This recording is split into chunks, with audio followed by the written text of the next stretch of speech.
Thabo was one of the vigorous debaters.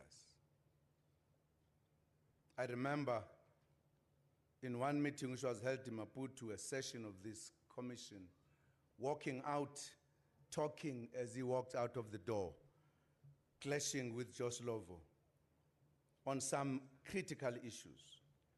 Around the same time, President Mandela and Kobe Kutsi were also holding secret talks inside the country while Madiba was still in prison.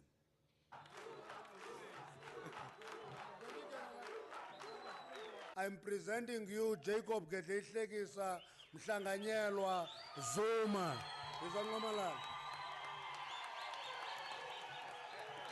Amandla! Awethu!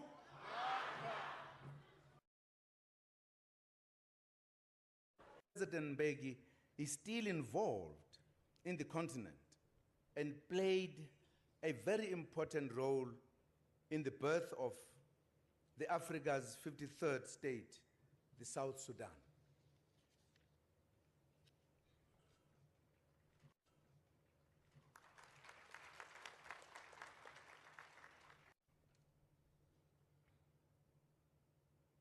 Thabo was one of the vigorous debaters.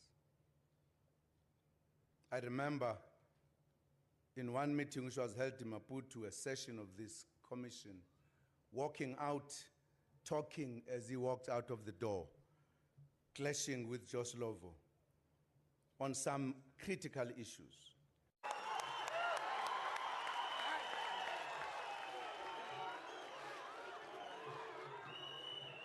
Distinguished guests, comrades, and friends, today we reflect on a legacy of our 11th president, Comrade Thabo Mbeki, a committed cadre, comrade, and leader, and son of the ANC. To me, personally, more than that, a friend and a brother of many years. A man I served with in many leading structures of the ANC and others mentioned by Gwede, unsanctioned to do so.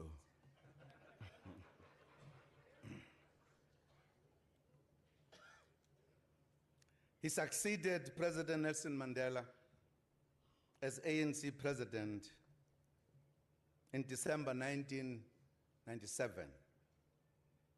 And in June 1999, President Mbeki was inaugurated as the second president of the democratic South Africa after a landslide ANC electoral victory.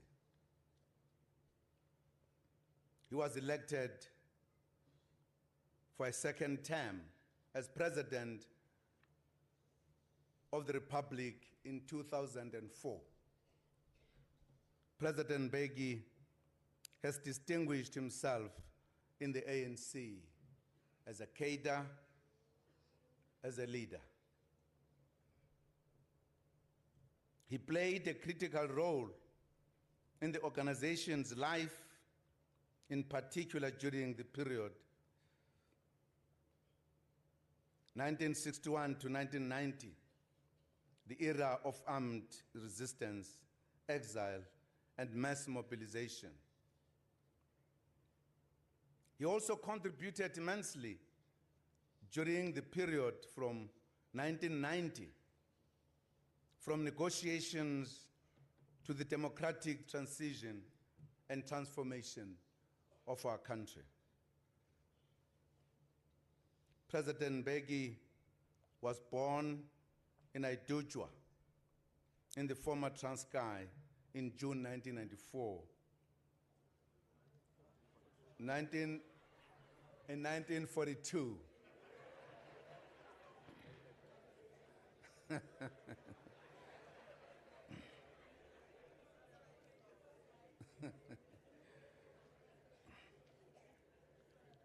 He's not a born free.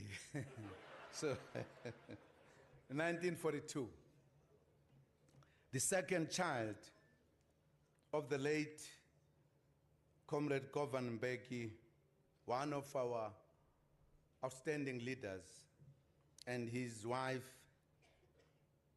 a pioneer. Both his parents were cadres of the National Liberation Movement.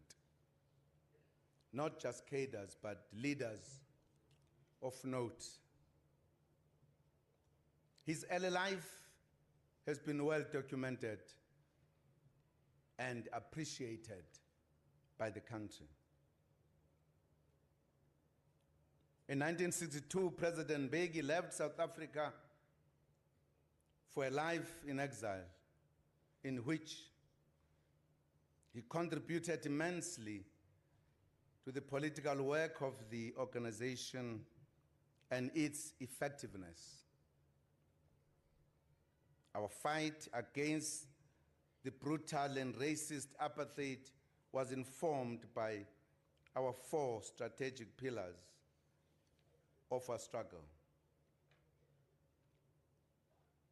The period required a rigorous application and continued development of new information and knowledge for us to undertake the struggle in all areas, including the battle of ideas.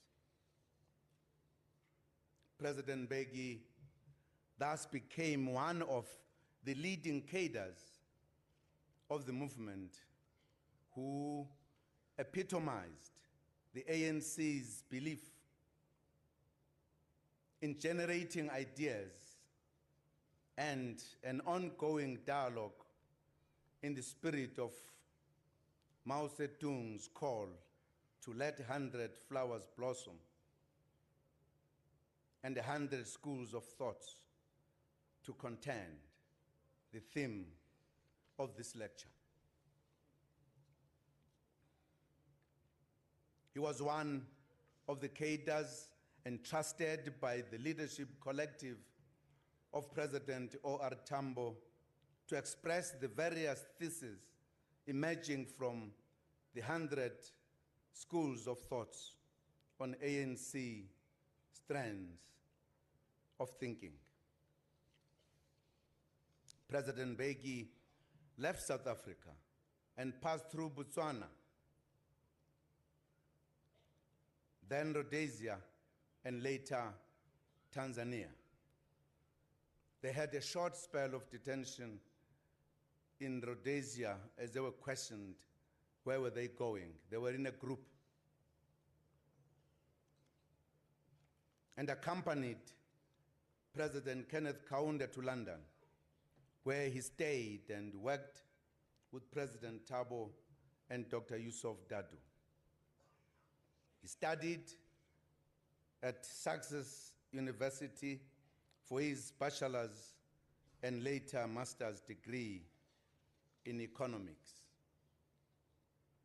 He became actively involved in student politics in London and ANC Youth League, leading to brushes with the law at times.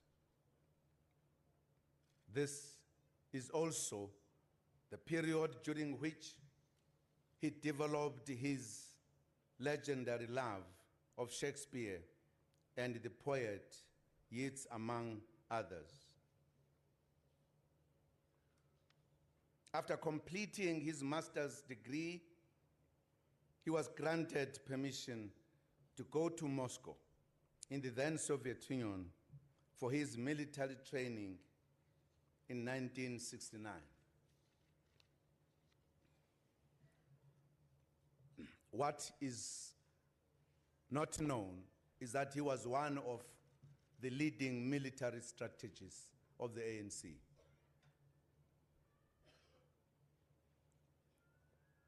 In 1971, he left London with President Thabo for Lusaka, the headquarters of the ANC, where he was to serve in many critical roles in the organization. He joined the Secretariat of the Revolutionary Council. During that period, he visited Botswana many times to link the ANC with structures inside the country. Later, the ANC established the Political Military Council, which combined the military and political machinery. This was a product of the recommendation which was made by a special commission set up by the National Executive Committee to address how we could change the structure of the Revolutionary Council to reflect the approach that politics was to give leadership to all aspects of our struggle.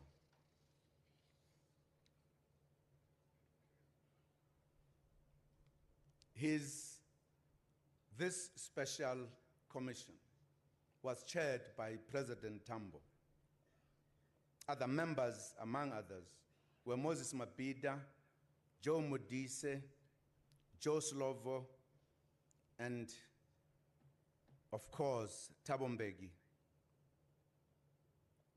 It was formed in 1978 following an ANC visit to Vietnam.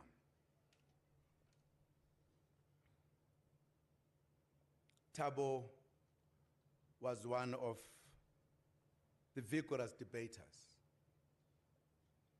I remember in one meeting which was held in Maputo, a session of this commission, walking out, talking as he walked out of the door, clashing with Joe Slovo on some critical issues. This commission was a follow-up or was established by the National Executive Committee meeting that sat in Luanda in Angola, where we're debating the struggle because the RC, the Revolutionary Council, had two structures below it, the military command and the political headquarters. In the actual operations, the military looked like they were moving on their own. And the feeling was, you couldn't just walk into an area and start operating without proper political preparations. There's an ongoing debate among ourselves within the RC and below the RC. And the time had come that we felt you need to feel that the politics leads all the time. It was not easy to convince one another because, as you know, ANC leaders are all bright and very convincing each time they take the floor.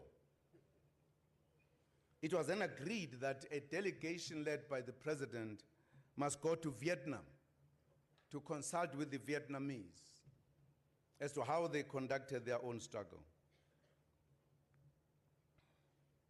And in those debates, we always agreed with Comrade Thabo. We argued more with those comrades who were in the military. And it was that important National Executive Committee that took a very decisive decision that we needed to make the military to be under the leadership of the politics, of the political leadership. It must be felt. And that even inside the country, you needed a different approach. You needed to establish a mass movement. That must be the umbrella leader of the political struggle inside the country. And two key decisions were taken: that we must work with our structures inside the country to establish that organization. For the internal, that we must have this special commission to work out the mechanics. How do we transform or change the structure of the Revolutionary Council to what we needed? Those decisions led to the formation of the UDF. UDF was formed on the instructions from the African National Congress, taken in that National Executive Committee to change the posture, the approach of our struggle. Of course, comrades who were here had to be briefed how to effect that. And I'm sure when comrades like Comrade Thabo finally have time to write, they will spell out these details perhaps more eloquently. It was this commission, very important commission, special one, that then made the recommendation that a political military council must be established, which we call the PMC, in place of the Revolutionary Council.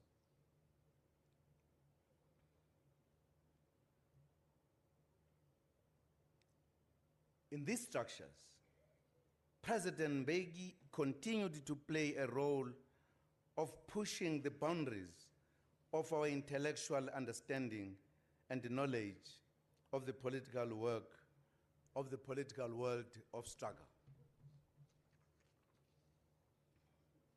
And it is important to make the point that ever since Comrade Thabo came to headquarters in Zambia, there would have been no document that emerged without his own contribution.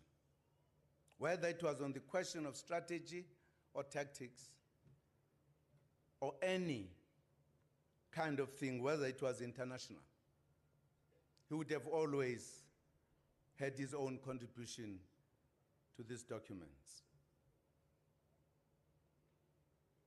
His trustworthy position in the ANC president's office allowed him to become not only an administrator in the day-to-day running of the office, it also provided an opportunity for him to advise on certain matters sent to him by the president of our organization. He drafted speeches for the President Thabo, as well as policy documents and other content material for the organization. Comrade Thabo succeeded to do something that many found it very difficult to do, to draft for President Oliver Tambo. He was a very difficult leader to make a draft for. Only Thabo succeeded to do so. As OR puts it, he loved his style and English.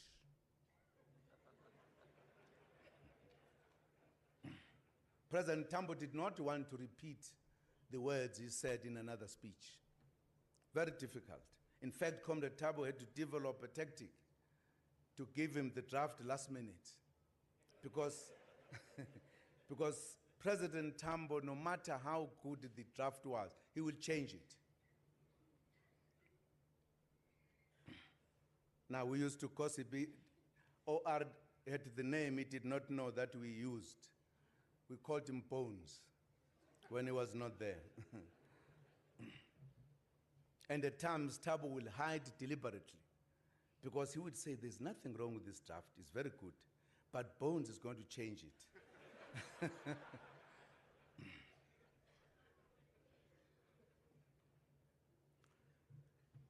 As Comrade Mbeki continued to exhibit his capabilities to the ANC leadership, he was entrusted with other positions, such as that of Director of International Relations. At one point, he led our international relations. He ran an efficient international campaign, bringing the attention of the world to the historical injustices faced by Black South Africans and those fighting for economic, political, and social justice in our country. President Mbeki was also given the task of nurturing internal resistance and liaison with internal structures. A very sensitive task to deal with the structures inside the country. In fact, after my release on Robben Island, when I was operating inside the country, first there was a link through Botswana, but linked with them in Swaziland, and later came out to join them in Swaziland. He served as an emissary on behalf of the ANC in especially our movement's relations with the Inkatha movement. He was a perfectly trained cadre, trained in military terms, trained in underground work, did the MCW, and those who come from there will understand what I'm talking about. The military combat work. So that's why, either in Botswana or Swaziland, he was able to meet cadres from inside the country, trained them how to conduct the underground structures.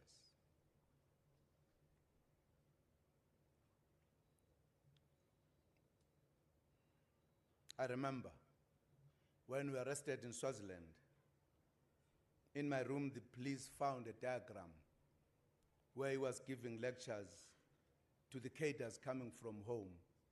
I had forgotten to take them to the hideout because I was a bit busy. He would train them on the firearms as well as how to operate underground. He was also instrumental in recruiting many black consciousness movement adherents into the ANC before and after the June 16, 1976 uprisings.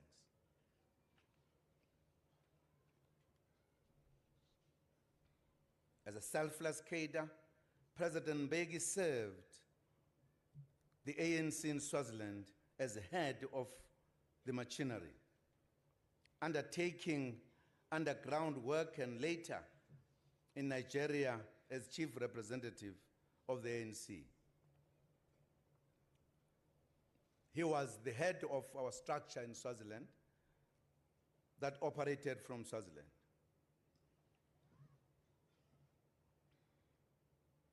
We finally got arrested together with him in Swaziland. But thereafter, because of his capabilities, we wanted to create relations with Nigeria, one of the big countries in the continent that could support us more materially, not just politically. That's why he was sent there as a chief representative. We needed a member of the National Executive Committee, but also a man who could open doors that were difficult to open. He had that capacity. When he became head of information and publicity in 1985, he played a key role in promoting ANC strategies and tactics and profiling the ANC internationally. He created greater acceptance of the ANC as an organization abroad. He also became a focal point for the interface between the ANC and the Afrikaner intelligentsia and other interest groups in South Africa. We served to demystify the organization amongst whites inside the country. Under the leadership of President Thabo, there came a time when a decision was taken to deliberately engage the Afrikaner intelligentsia in the country so that we could explain our position and deal with what they had as perceptions which were not correct. and Comrade Thabo played a critical role in this one. There are a lot of meetings that took place with a variety of the intelligentsia, the business, the professors, the politicians, the clergy from the Afrikaner. Between 1987 and 1990, comrades Thabo Mbeki, Jacob Zuma, and Aziz Pahad, and later joined by John Nhlanhla, was assigned by President Thabo to begin exploratory talks with the apartheid regime in England and Switzerland.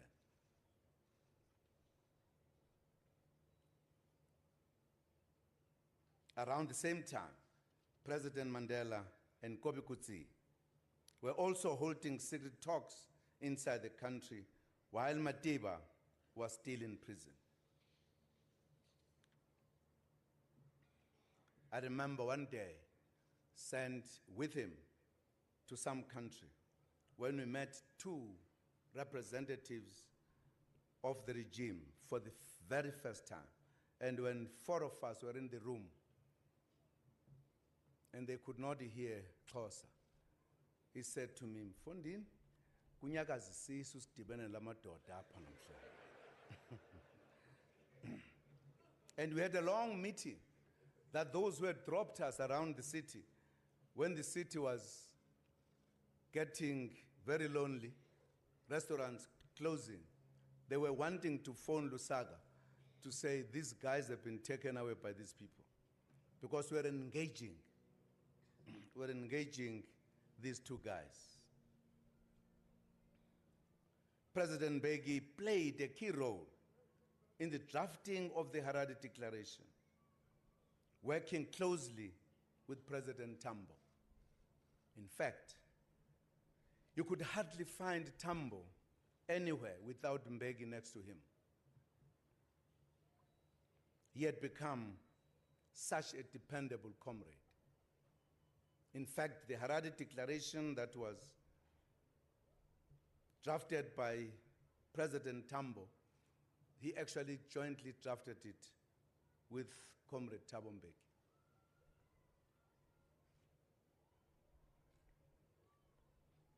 Was a very interesting persuader.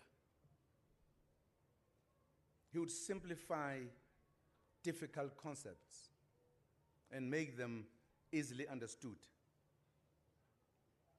I remember one time we were in Germany meeting the leadership of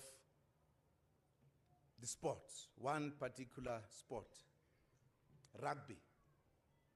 And among the people who were there was a huge fellow. Who will remember the huge fellow who led the rugby?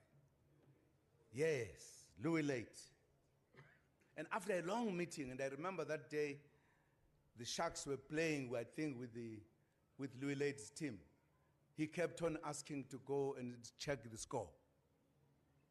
But at the end, Louis Late stood up as we were about to part and shed tears after listening to Thabo, and he said, but why such talent is left to be out of the country, not contributing our country?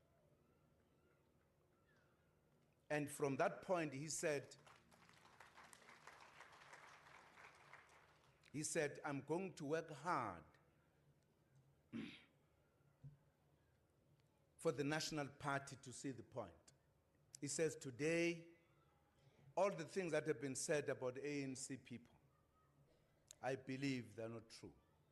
These are people who have good intentions about our country. I remember when Louis Late was excited, when he was hugging Thabo because he was huge, he actually lifted him out of the ground with excitement. In fact, many of those who came from inside the country to meet the ANC would go back with a different impression, and the main contributor would have been Thabo Mbeki. After the unbanning of the organizations and the release of President Nelson Mandela and other stalwarts from prison, the ANC began reorganizing itself as a legal organization inside the country. The movement held its first elective conference inside the country after unbanning in 1991, at which President Mandela was elected ANC president, Oliver Tambo elected as national chairperson of the ANC. When President Tambo passed away, Comrade Mbeki took over as national chairperson of the ANC.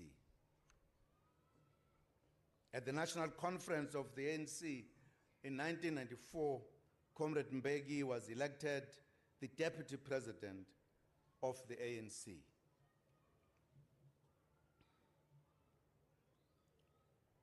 After the first national general elections in 1994, he was appointed by President Mandela as deputy president of the country. Towards the end of his term, President Mandela began handing over many tasks of shaping government to the then Deputy President Mbeki. By the time he took office in June 1999 as President of the Republic, President Mbeki was ready to take forward the National Reconciliation Project with a focus on expanding the economy and deepening democratic transformation through policies including black economic empowerment. The dismantling of the legal framework of apartheid and the transformation of many state institutions led to the visible improvement of the socio-economic conditions of millions of people. Much more important is the fact that President Mbeki is still involved in the continent and played a very important role in the birth of the Africa's 53rd state, the South Sudan.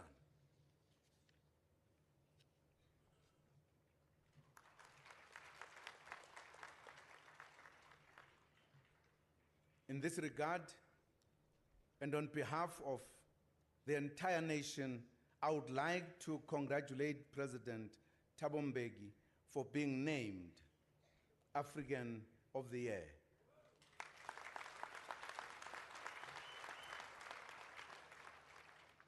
For his persistent and consistent efforts to avert war between Sudan and South Sudan. Comrades and friends, distinguished guests, regardless of the circumstances of his departure from office, President Thabo Mbeki's record as an exceptional and distinguished cadre and leader of the ANC remains deeply etched in our history.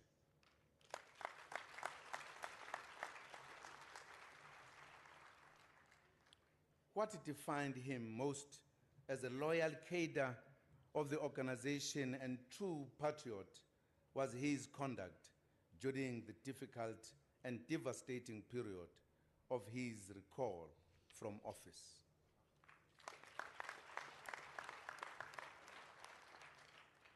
He accepted the decision of the ANC National Executive Committee.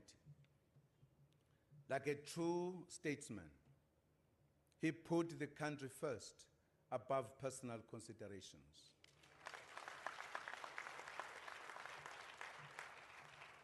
He stepped aside in a dignified manner, allowing a smooth transition to take place in government to the presidency of Comrade Kgalema Motlanthe.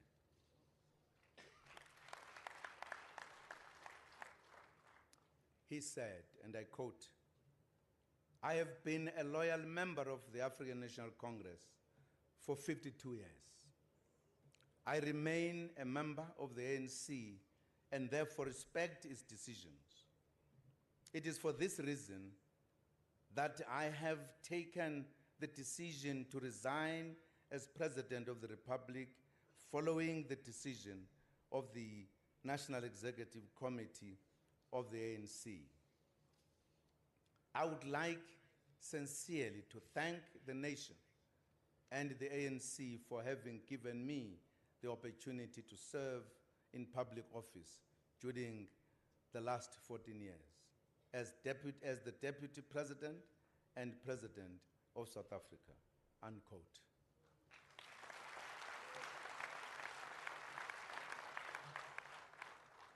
In closing, allow me to revisit with a true sense of achievement of a glorious movement in 100 years, the closing stanza of President Mbeki's I Am an African Address.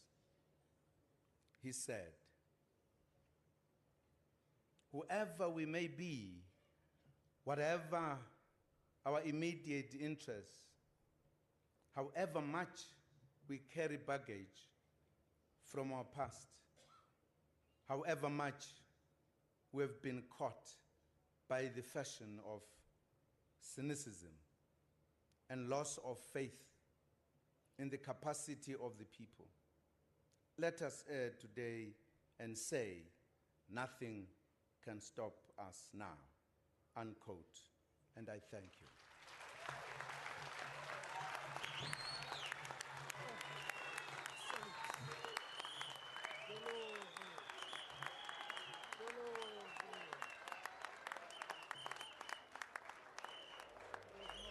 Mbeki